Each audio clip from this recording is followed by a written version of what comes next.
Guys start করছি একটা নতুন ব্লগ। তো এখন বাজে সকাল 11টা, এখন থেকে স্টার্ট করছি। তো এদিকে দেখো এই যে আকাশটা কত মেঘলা হয়ে রয়েছে। কালকে রাতে মুষলধারে বৃষ্টি হয়েছে আর আজকে আকাশটা দেখে মনে হচ্ছে বৃষ্টি হবে। সকালে রোদ উঠেছিল কিন্তু এখন দেখো মেঘলা মেঘলা হয়ে রয়েছে। এখন বৃষ্টি নামলে মা এখানে কি করে রান্না করবে, বৃষ্টি নামলে কী করে রান্না করবে এখন মা জানে। এদিকে বাবা খড়ি ফাটিয়ে দিয়ে যায়নি, তো এখন কীভাবে রান্না করবে মা। তো যাই হোক এখন আর ওদিকে মা বুনুকে খাওয়াবে। তো এখন চলো আমি পরে আবার তোমাদের সামনে আসছি। তো দেখো এই যে আমার সকালের খাবার ছাতু। তো এখন বাজে হচ্ছে দুপুর 1টা। তো ওইদিকে শুনতেই পাচ্ছ হচ্ছে বুনু কাঁদছে। বুনুকে মা স্নান করিয়ে দিল, এখন মা বুনুকে কাজল টাজল পরিয়ে দিচ্ছে যেন কাঁদছে। কাজল পরানোর সময় তোমাদেরকে একদিন দেখাবো, এখন তো পরানো হয়ে গেছে দেখাতে পারিনি। তো কাজল পরানোর সময় মানে ও কাজল পরাতেই দেয় না, মানে এত নড়ে না, মুখ কালি কালি হয়ে যায়। তো যাই হোক আর এদিকে দেখা যায় মা এখানে লঙ্কাটা শুকোতে দিয়েছে আর এখানে রান্না বসিয়েছিল, ভাত হয়ে গেছে।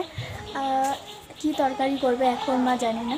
তো যাই হোক এখন আমার সমস্ত কাজ হয়ে গেছে, স্নান করবো কিছুক্ষণ পরে।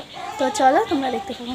সো গাইস এখন বাজে দুপুর 3:30। তো আমি ওখানে স্নান করে আসলাম, ওখানে বাসনটাও ধুয়ে নিয়ে আসলাম। তো এদিকে এখন আমি হচ্ছে পুজো দেবো। আর আজকে বেলা হয়ে গেছে অনেকটা, 3:30 বেজে গেছে। বৃহস্পতিবার পুজো অনেকটা দেরি হয়ে গেল। তো যাই হোক আর এদিকে হচ্ছে দেখো যে আরেকজন ঘুমোচ্ছিল, উঠে পড়েছে এখন। দেখো কটা বাজে। তো যাই হোক চলো তোমরা দেখতে থাকো। তো এখন আমি আর বাবা এখানে ভাত খাচ্ছি আর ওদিকে মা বুনুকে কোলে নিয়ে আছে।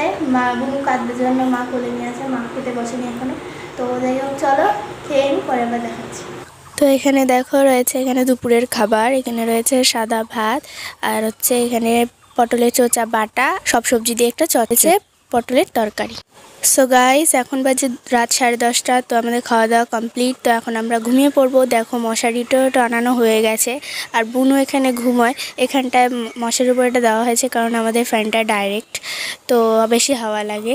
তো যাই হোক এদিকে দেখো বুনু ঘুমিয়ে পড়েছে, মাও ঘুমিয়ে পড়েছে। তো যাই হোক চলো আজকে ব্লগটা তাহলে এখানে এন্ড করে দিচ্ছি। ফিরে আসছি আবার নিউ ব্লগ নিয়ে, ততক্ষণের জন্য টাটা, গুড নাইট।